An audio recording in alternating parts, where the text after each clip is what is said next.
জামাত ইসলামী আছে, চরমনায় আছে, সারসিনা আছে, জৈনপুর আছে, আহলে হাদিসের ভাইরা আছেন, কওমি উলামা ইকরামের মাদ্রাসাগুলো আছে, হেফাজত ইসলাম আছে, আরও নানামুখী দাওয়াতি প্ল্যাটফর্ম আছে।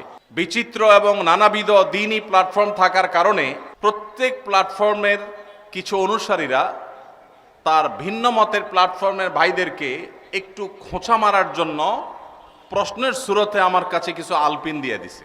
উদ্দেশ্য যে ভাই, আমি আমার আরেক মুসলমান ভাই যাকে আমি প্রতিপক্ষ মনে করি, আসলে আমাদের কেউ কারোর প্রতিপক্ষ না।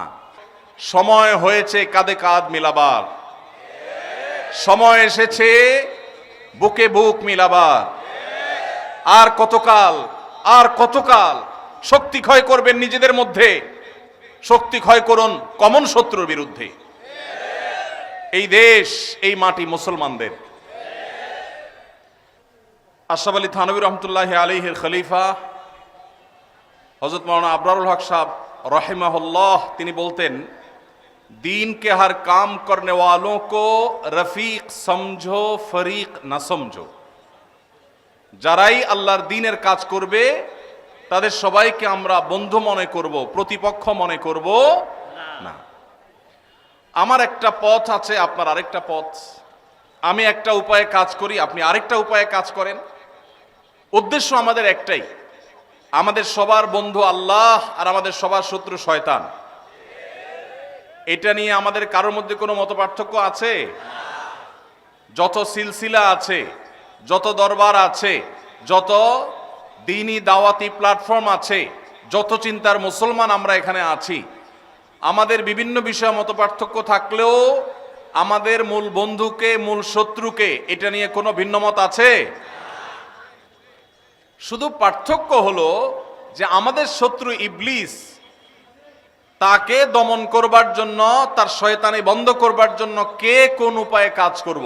আমাদের বন্ধু আল্লাহ, তাকে খুশি করার জন্য কে কিভাবে চেষ্টা করব, এটা নিয়ে আমাদের মত পার্থক্য আছে। আপনি বলেন এক নিয়ম, আমি বলি আরেকটা, উনি বলেন আরেকটা। আমাদের নানাবিধ মত আছে, আমাদের মূল বিষয়ে কোনো মত পার্থক্য নাই। তাহলে আমরা একে অন্যকে খোঁচাখুচি করলে এটা কি দ্বীনের কাজ হবে না দ্বীন আরো ক্ষতিগ্রস্ত হবে? আল্লাহ তাআলা আমাদেরকে বুঝার তৌফিক দান করুন। মূল উদ্দেশ্যের মধ্যে কোনো মত পার্থক্য নাই। আমার সাথে আমার ভাইয়ের কারোর কোনো মত পার্থক্য নাই। আমরা সবাই জান্নাতে যেতে চাই। আমাদের সবার রব কে? আমাদের রাসূল কে? আমাদের কিবলা কি? আমাদের কোরআন, আমাদের হাদিস, আমাদের কোনো বিষয় নিয়ে, আমাদের মৌলিক কোনো বিষয় নিয়ে কোনো মত পার্থক্য আছে? নাই। শাখাগত বিষয়ে মত পার্থক্য আমরা এত বড় করে ফেলেছি, ওই মত পার্থক্য দিয়ে আমি আমার ভাইকে শত্রু বানিয়েছি, প্রতিপক্ষ বানিয়েছি। আসল শত্রুর কথা আমরা ভুলেই গেছি। আবারও সেই আবুল হক সাহেব রাহিমাহুল্লাহ সেই উক্তিকে আমরা স্মরণ করি, दीन के हर काम करने वालों को रफीक समझो, फरीक ना समझो।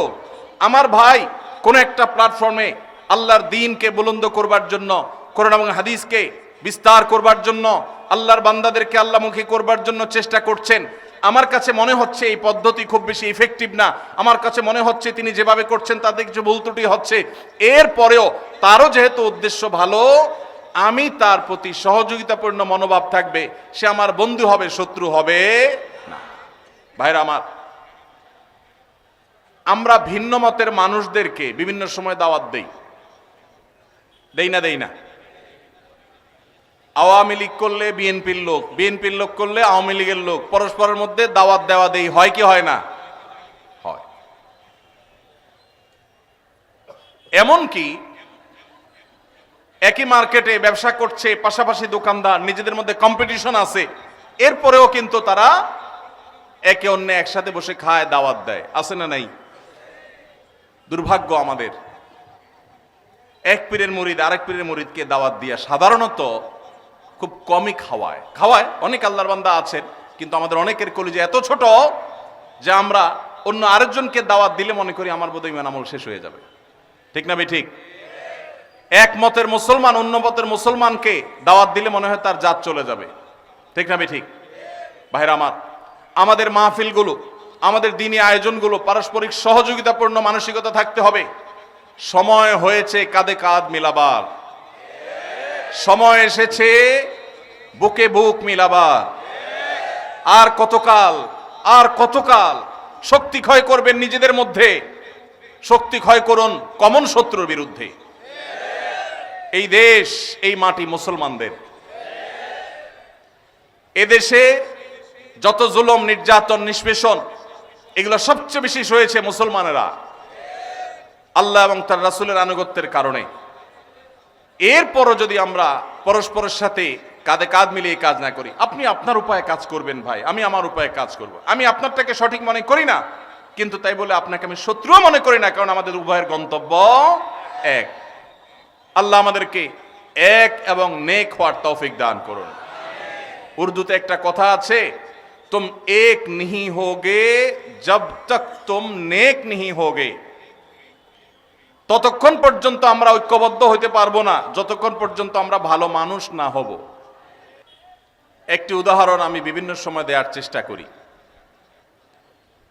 কোথাও যদি একটি সাপ চলে আসে, বিষাক্ত সাপ, বিষধর সাপ, সেখানে আমরা ধরেন 4-5 জন মানুষ আছে, ধরুন এই স্টেজে আসলো একটা সাপ, ওদিক থেকে আসতেছে, আমরা দেখতেছি স্টেজের দিকে। এখন আমরা কয়েকজন মানুষ এখানে স্টেজে আছি, সব আলেম ওলামা, একজন জনপুরি, একজন চরমনা, একজন জামাত ইসলাম, একজন আহলে হাদিস, একজন আরেকটা। এখন সাপ আসছে দেখে আমরা সবাই একমত যে সাপটা আমাদের শত্রু, আমাদেরকে ছোবল দিবে, বিষধর সাপ আমাদেরকে মেরে ফেলবে। অতএব এই শত্রুর শত্রুতা বন্ধ করার জন্য আমরা সবাই একমত, নাকি নাকি কেউ বলে না এই সাপ আল্লাহর ওলি, সে এসে বিসমিল্লাহ বলে ছোবল দিবে, তাকে সুযোগ দেওয়া হোক, এটা বলবে কেউ? সবাই বলবে আমাদের শত্রু। এরপর নিজেদের মধ্যে মতপার্থক্য দেখা দিল। ভাই বলতেছেন এই সাপ, এই বিষাক্ত সাপের ক্ষতি থেকে আমরা স্টেজে যারা আছি, আমরা যদি বাঁচতে হয় তাহলে আমরা আশেপাশে একটা লাঠি খুঁজতে হবে শক্তিশালী, প্রয়োজনে ক্যামেরাম্যানদের ক্যামেরার একটা ডাট ব্যবস্থা করতে হবে, দিয়া ওর মাথায় বাড়ি মারতে হবে, তাহলে সে শত্রু শেষ হয়ে যাবে। এটা উনি বলতেছেন। শত্রু দমন করতে হবে কি দিয়া? লাঠি দিয়া। সাইফুল্লাহ ভাই বলতেছে না, লাঠি দিয়া দমন করলে হবে না, আপনার মাথা ঠিক আছে ভাই, লাঠি দিয়া মারতে গেলে তো কাছে যাওয়া লাগবে, তখন তো সে ছোবল দিয়ে দিবে, তাহলে কি করতে হবে? সাইফুল্লাহ ভাই বলতেছে এখানে ডিউটিরত পুলিশ ভাইরা আছেন, জেলা পুলিশের ভাইরা আছেন, ওনাদের হাতে পিস্তল আছে, তাহলে যে কোনো একজন পুলিশ ভাইকে বলতে হবে ভাই পিস্তলটা দেন, আগে সাপ মারে লই, যান বাঁচাই। বা পুলিশ ভাইকে দিয়া বলতে হবে ভাই ওরে গুলি করে মানুষ বাঁচান, তাহলে পিস্তল দিয়া দূর থেকে মেরে দিব, ঝামেলা শেষ। উনি বলতেছেন না,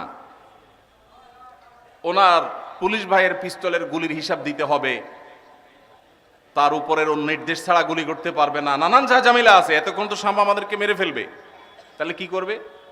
উনি বলতেছে এসব কারবার নাই, লাঠিও চলবে না, পিস্তলও চলবে না, তাহলে কি চলবে? একটা ঢেল মারতে হবে দূর থেকে।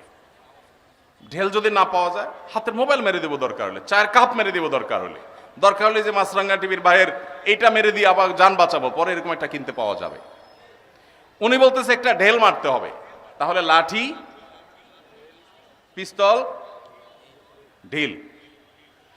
পাশের ভাই বলতেছে ভাই ঢিলা একেবারে সই করে মারা এত সহজ কাজ না, আমরা তো কেউ প্রশিক্ষণ প্রাপ্ত না, একটু এদিক সেদিক হলে তো ছোবল মেরে দিবে, তাহলে কি করতে হবে? উনি বলতেছেন যে একটা লম্বা তরবারি খুঁজে পাওয়া যায় কিনা দেখতে হবে। বাকিরা বলতেছে ভাই তরবারি এই যুগে কোথায় পাবে, আপনি কি বলেন এসব? এই যে মতপার্থক্য আমরা করতেছি, এখন মতপার্থক্য হওয়াটা স্বাভাবিক, সবাই একমতের তো হবে না। এই মতপার্থক্যটা বাড়তে এমন দূর বাড়ছে যে উনি অনেক কিতাবপত্র নিয়ে আসছে এবং সেগুলো দিয়ে সাবেত করতেছে। দেখেন মুসা আলাইহিস সালাম লাঠি দিয়া কি করছেন, দেখেন ফেরাউনরে পরাজিত করে ফেলছে লাঠি দিয়া, অতএব লাঠির মধ্যে বরকত আছে, আপনাদের সমস্ত পিস্তল বুস্তল এগুলোতে কোনো বরকত নাই। উনি এটা সাবেত করার জন্য কিতাবপত্র নিয়ে আসছে। আর উনি ওনার পিস্তল সাবেত করার জন্য বলছে না আধুনিক যুগের লাঠি, মুসা আলাইহিস সালামের লাঠি এ যুগের পিস্তল, কোনো অসুবিধা নাই। উনি এক্ষেত্রে তাকি উসমান সাহেবের ফতোয়া নিয়ে আসছে, আধুনিক যুগের অস্ত্র ব্যবহার করলে কোনো নাজায়েজ হবে না, উনি সেটা দলিল পত্রের জন্য কিতাবের গাঁটটি নিয়ে আসছে। উনি ওনারটার পক্ষে, উনি ওনার পক্ষে কিতাব নিয়ে আসছে। সবাই যার যার কিতাবপত্র নিয়ে দলিলা দিল্লা দিয়া প্রমাণ করতেছে, বাহাস হচ্ছে, বিতর্ক হচ্ছে, আমারটা ঠিক তামারটা ঠিক, এরটা ভুল আমারটা সঠিক, এটা নিয়ে বিরাট বহস বিতর্ক হচ্ছে। আমরা যারা সাধারণ মানুষ আছি, আমরা কিছু ওনার ভক্ত, কিছু ওনার ভক্ত, কিছু ওনার ভক্ত, কিছু ওনার ভক্ত, আমরাও কয়েক ভাগে ভাগ হয়ে গেছি। ভাগ হয়ে আবার বলতেছি না আমার হুজুরটা সঠিক আর বাকি সব দালাল। এরা মূলত সাপের দংশনে সবাইকে হত্যা করতে চায়, এরা ইহুদিদের দালাল। এখানে আসছে মূলত তারা আমাদেরকে দংশন করে শেষ করবার জন্য। এই জন্য সাপ মারার যে আসল বুদ্ধি সেটা সে গ্রহণ না করে সে চিপা চাপায় এই সমস্ত ছোটখাটো আজাইরা বুদ্ধি দিয়ে বেড়াচ্ছে। এই লোকটা আসলে ষড়যন্ত্রকারী। এটা করতেছে কারা? আমরা পাবলিক যারা, তারা। সাপ তো নিশ্চয়ই অপেক্ষা করবে যে এদের বহস বিতর্ক চলতেছে, যেহেতু এগুলো শেষ হোক তার আগে আমি কিভাবে দংশন করব। কি বলেন? সাপ অপেক্ষা করবে না? কেন করবে না? সাপ তো অপেক্ষা করবে যে তাদের গন্ডগোল ফাসাদ মিটমাট করুক, তারা কি নিয়ে আমার সাথে ফাইট করবে আগে ঠিক করুক, তারপর আমি দংশন করব। এই জন্য অপেক্ষা করবে সাপ। সাপ কি করবে? ওই লাঠিয়ালারাও সবল দিবে, পিস্তল আলারাও মারবে, চান্স পাইলে ডেল আলারাও মারবে, তরবার আলারাও মারবে। ঠিক না ঠিক? শত্রু চিহ্নিত, শত্রুর শত্রুতা নিয়ে কোনো মতপার্থক্য নাই। মতপার্থক্য হলো কিভাবে শত্রুতার দমন হবে, কিভাবে তাকে শেষ করতে হবে। মতপার্থক্য হলো আল্লাহ আমাদের সবারই প্রিয়, আল্লাহর প্রিয় পাত্র হওয়ার জন্য কোন পদ্ধতি অবলম্বন করবে এইটা নিয়ে। যদি এই গন্ডগোল ফাসাদ আর তর্ক বিতর্ক এগুলো না করে উনি ওনার লাঠিটা মারতো, উনি ওনার পিস্তল দিয়া মারতো, উনি ওনার ঢেলটা মারতো, উনি ওনার তরবারি দিয়া মারতো, তাহলে সাপটা মরে যেত। কথা কি বুঝাইতে পারছি? আজ দুর্ভাগ্যজনক বাস্তবতা আমাদের মুসলমানদের।